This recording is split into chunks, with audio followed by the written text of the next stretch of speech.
Welcome back to the Reboot Show. I'm your host, Sally A. Illingworth, and I'm excited to be here today with our resident technology panelists, Luke Stowe and Kelly Hutchinson from Digital Innovation Futures Victoria. This is our 10th segment of the DIF Daily Download series brought to you by Big Mouth. Before we get started, I'd like to hand over to Luke to do our acknowledgement of country. Yeah, thanks, Sally. On behalf of all of us appearing live today from Melbourne, Victoria, Australia, we would like to acknowledge the Wurundjeri people of the Kulin Nations as the traditional owners of the land in which we meet on today. We respectfully recognise elders past, present and emerging. Thanks, Luke. As always, if you're coming in live, drop a 1 below. If you're coming in on the replay, drop a 2 below. And as always, let us know where you're coming in from. It's incredible to see how these platforms bring us all together. So, Kelly, kick us off. Today was AI Day at the festival. What were the highlights? Yeah, it was. My head is exploding, a little bit of a headache because just so many big concepts, but the people who've been talking today have been really unpacking them and trying to make them accessible, which is really what the DIF is about. Is that, yes, it's about emerging technology and artificial intelligence and machine learning, but it was really cool because we were just listening to the RMIT's just right now, literally it's sitting over there on my phone, launching the Centre for Industrial AI Research, and their academic was talking about the hammer, right?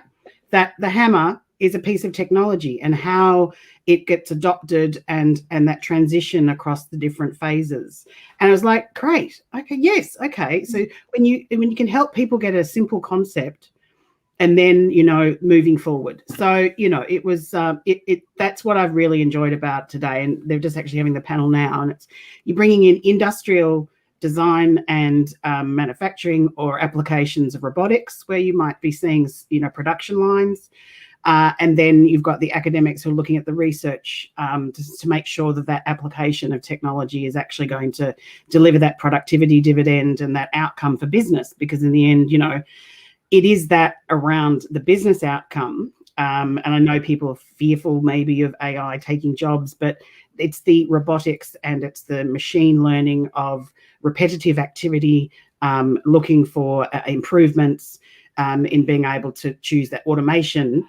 And then humans are left to work on the things that we're good at, the interpersonal, the analysis, the interpretation. And so it's really being able to, actually unpack a lot of those really quite heavy topics. So yeah, really exciting stuff. And that's at RMIT University, which has just been pretty active today. I've said that DIF Day at RMIT today. So yeah, pretty cool.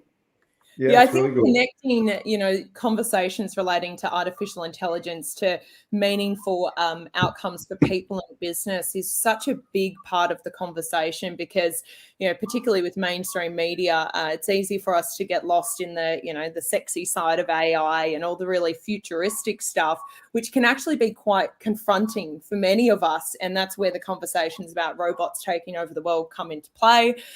Keen to hear your thoughts on that, Luke.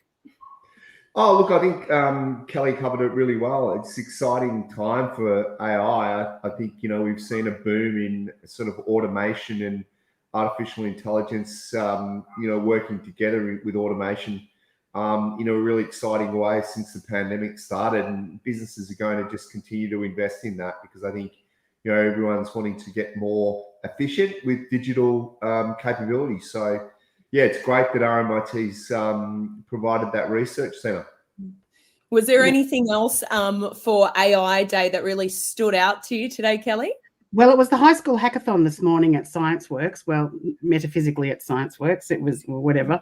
It was an online one, but it was really cool because ScienceWorks, as we've mentioned before, they host CIRAC, which is the world's fourth computer that is, showed that Australia was such an advanced country in the 40s, and we really took some great leaps forward, like the black box is made in Australia. Wi-Fi was developed out of Australia.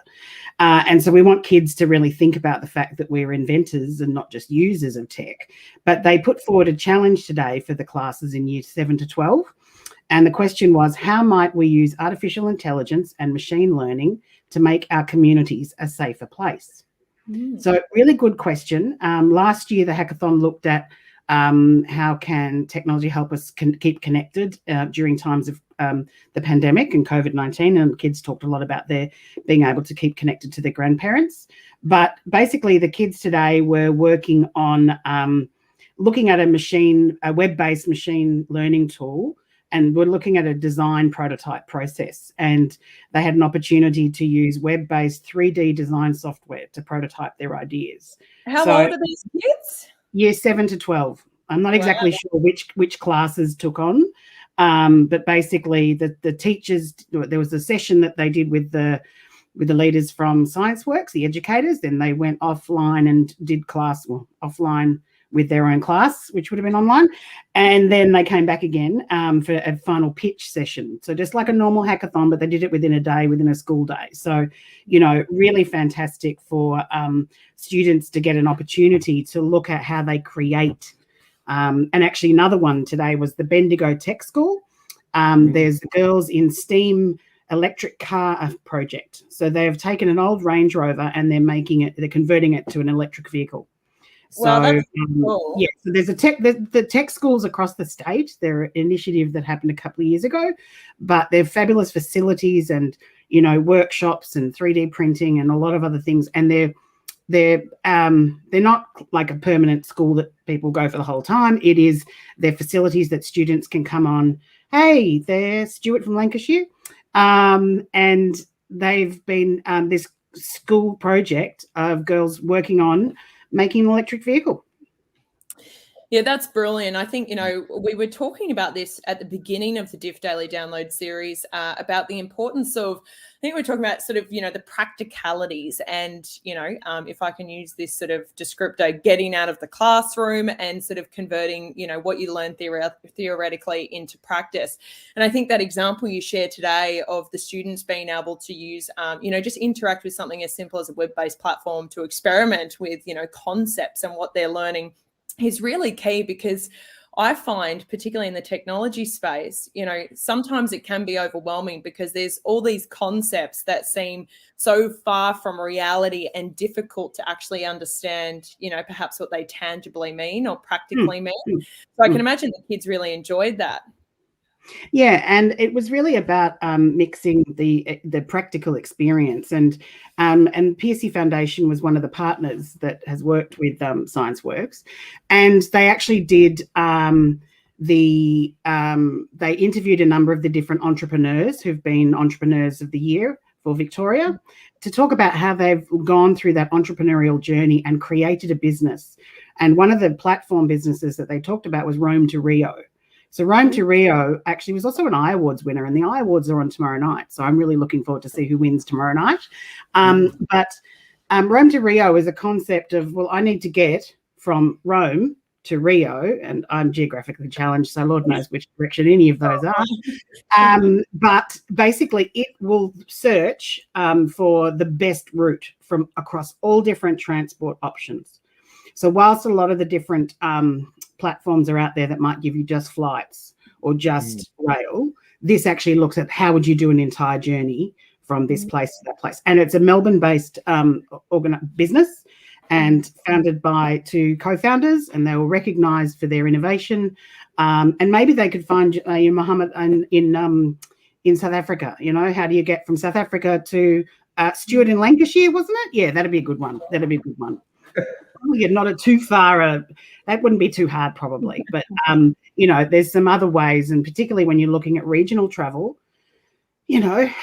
how do we get somewhere? And so being able to have that immediate information.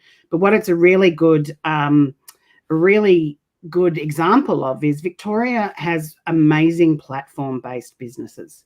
If there's one thing that we've been really good at growing, local talent has been around. So carsales.com, Seek, Myob, what's another really good one? So marketplace like Envato, 99 Designs. These are. One I know is Made Comfy, and so they're a platform to support people who manage short-term rentals to get a better ROI, and so it's like a service-based platform. It's great. Yeah, so service-based. Never thought that would exist before, no. And it's one of those challenge, but it's a beautiful marriage of service based businesses plus technology combined together on a platform. Beautiful. I like to celebrate Kogan. I think that's a great platform. Yep, indeed. He sort of revolutionised the way we see retail, which has been fantastic for him and for the state. And similar to Dick Smith, and that's why it's interesting. Yeah. Didn't he buy Dick Smith? Yeah. But then he was also an amazing innovator with electronics and that idea of the hobbyist technological person who would just tinker. And actually that, there's always a segue with me. And it made me just think of the other event that was on today that I went to too many events at the same time almost today. It was a little bit tricky.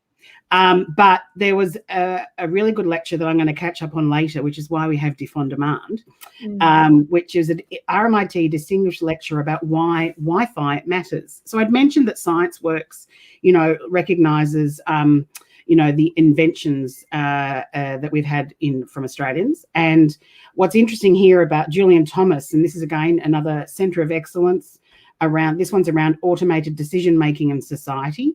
And really, it was really looking at during the pandemic how household Wi-Fi, we all know, has been critically important, the connected households. But then also the fact is that we've closed libraries and campuses and other public Wi-Fi.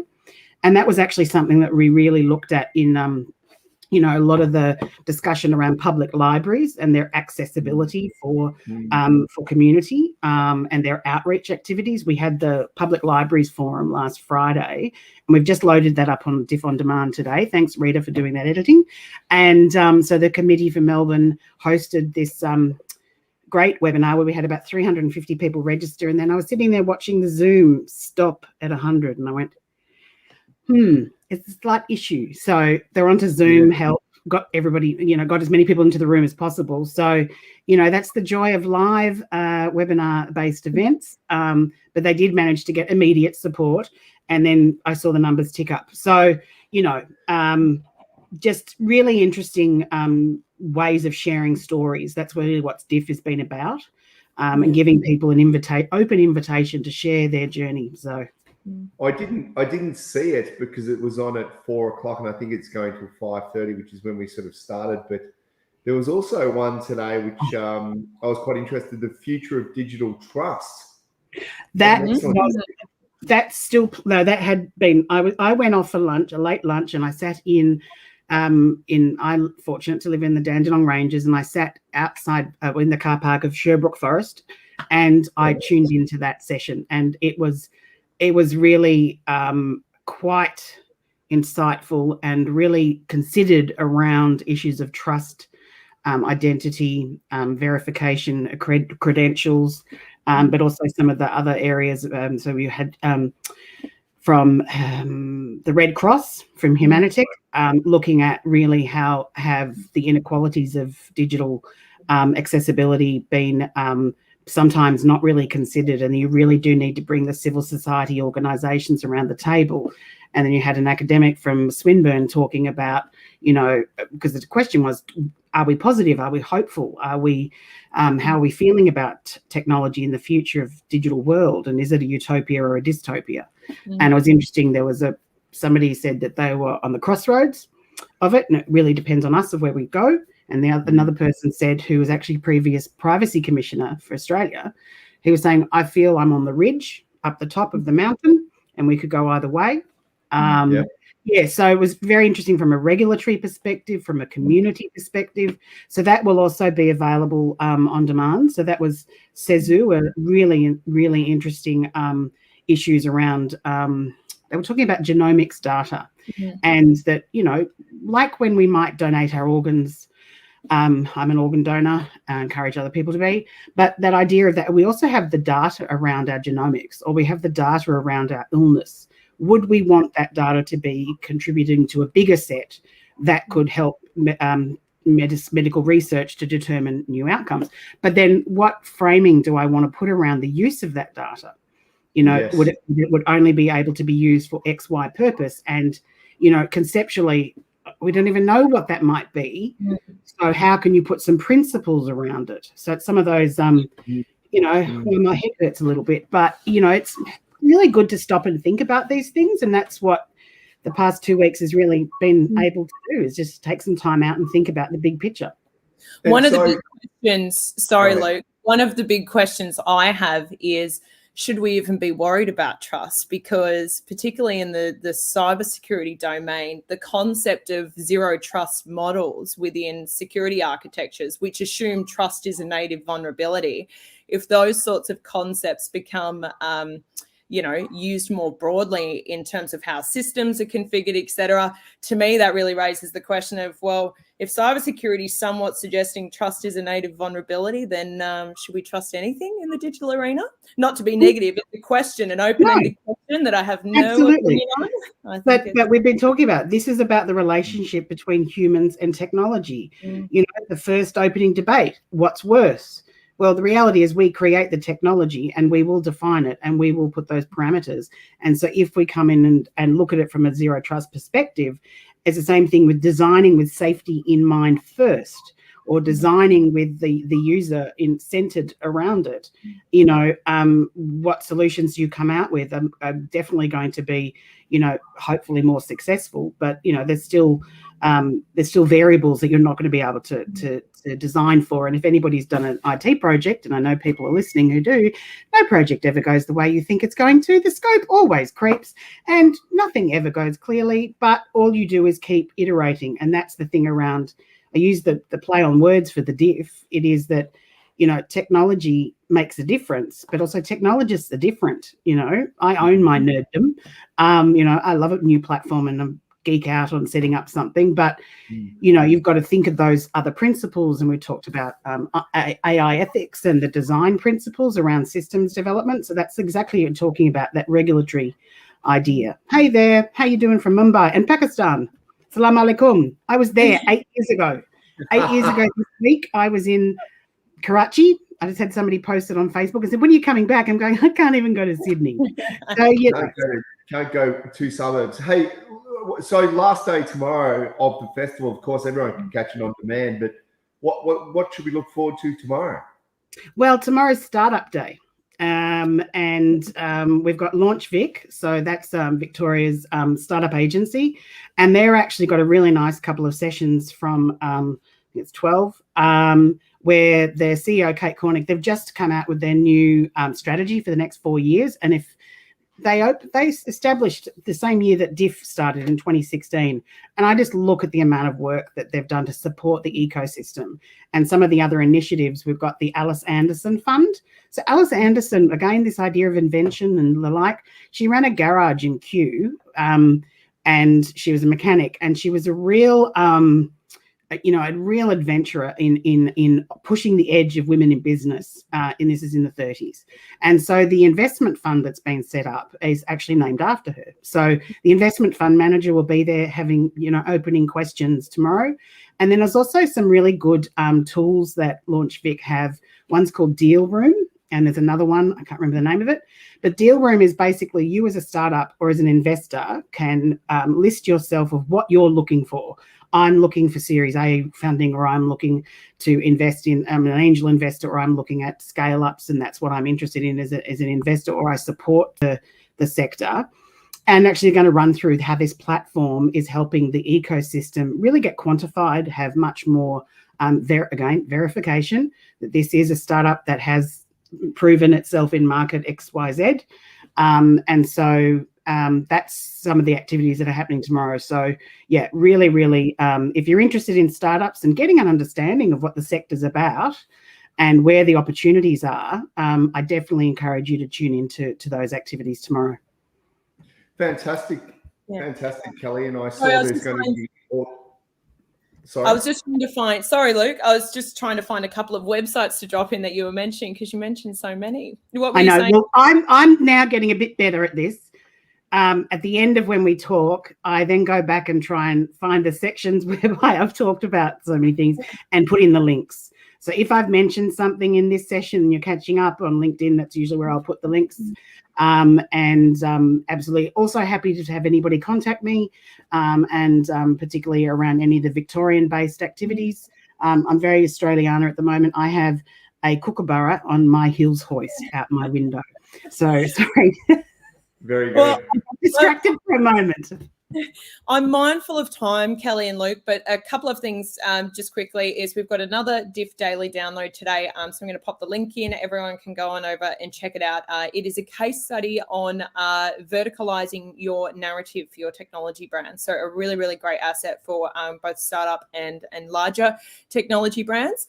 And we will be back again tomorrow for our final DIF daily download series segment with Kelly Hutchinson from Digital Innovation Futures Victoria, and of course our resident technology panelist Luke Stowe. But before we go, Kelly, someone from the audience has said next time you should come to South Africa. So, well, happy to visit. I usually go to where conferences happen. That's how I've traveled the world: Egypt, India, Pakistan, Laos, everywhere. And I've never been to South Africa, so for sure. But again, I think I have to go to London and visit my nephew who's just been born since COVID. So that's where I'll be heading. But I usually try to go somewhere on the way, so that's possible. Anyway. A DIF in South Africa. Yeah. Oh, well, yes, let's go global. We already are. Yes, that's the thing. It's about welcoming people to see what's happening in Victoria and Melbourne.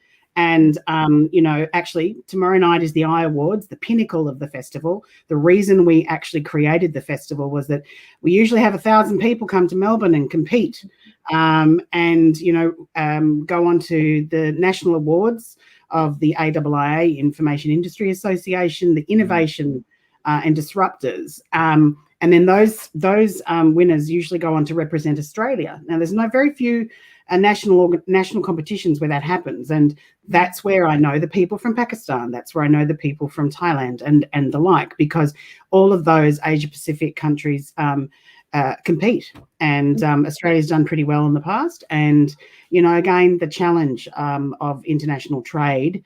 But we're still trying to work through things, and seeing the innovations that have come through over the past year tomorrow night, really looking forward to finding out who wins. Yeah, it's going to be brilliant. Well, thanks so much, Kelly Hutchinson, for joining us. Thank you, Luke Stowe, and thank you to our audience. We will see you again tomorrow at 5:30 p.m. Australian Eastern Standard Time. Bye, guys. Ciao.